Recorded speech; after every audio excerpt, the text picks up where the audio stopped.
এখন পর্যন্ত আমাদের দেশের পূর্বের ইতিহাস আমরা শুনে আসতেছি।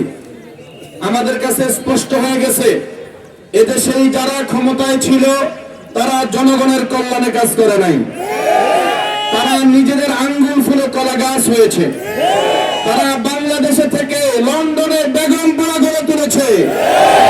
আমরা স্পষ্ট বুঝে গেছি এই ধরনের নেতা নেত্রীদের মাধ্যমে বাংলাদেশের জনগণের ভাগ্যের পরিবর্তন হবে না।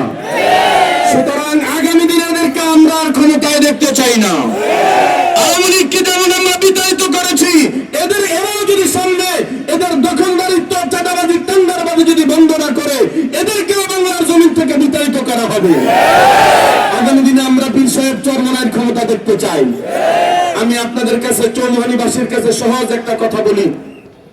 বাংলাদেশে ইসলামী আন্দোলন ব্যতীত আর যত সংগঠন, যত দল রয়েছে, কেউ না কেউ প্রত্যেকেই কোন না কোন ভাবে ক্ষমতার স্বাদ ভোগ করেছে, সংসদে গিয়েছে।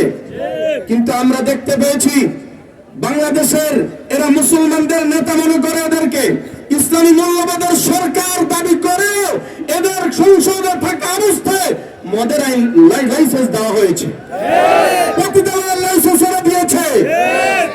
আমি আমার বেগমগঞ্জবাসীকে বলতে চাই, সুতরাং আপনারা যারা আজকে স্থানীয় নেতৃবৃন্দ মাদক বিতরিত করতে চান, মাদক নিষিদ্ধ করতে চান, জুয়া নিষিদ্ধ করতে চান, এদের মাধ্যমে মাদক এই বাংলার জমিন থেকে বিতাড়িত হবে না। যদি বাংলার জমিন থেকে দুর্নীতি বন্ধ করতে হয়, বাংলার জমিন থেকে চাঁদাবাজি যদি বন্ধ করতে হয়, টেন্ডারবাজি যদি বন্ধ করতে হয়, আগামী নির্বাচনে পীর সাহেব চরমনাইয়ের হাতকে শক্তিশালী করার জন্য হাত পাখা ভোট দেওয়ার কোনো বিকল্প নাই। পরিশেষে একটা কথা বলবো, আমার ভাই বলেছে আজকে উপজেলা থেকে ইউনিয়ন পরিষদে আজকে যে বৈষম্য চলতেছে, আমরা ইউনো স্যারকে বলতে চাই, আমরা ইউনিয়ন পরিষদের চেয়ারম্যান সচিবদেরকে বলতে চাই, আপনারা আমাদেরকে কি বুঝাইতে চান যে এটা বরাদ্দ আসে আমাদের রাষ্ট্র থেকে, কেউ বিএনপি আর জামাতকে ভাগ করে দিবেন, সামনে আর এটা হতে দেওয়া হবে না। আপনি বিএনপিকে যা দিবেন, ইসলামী আন্দোলনকে তা দিতে হবে।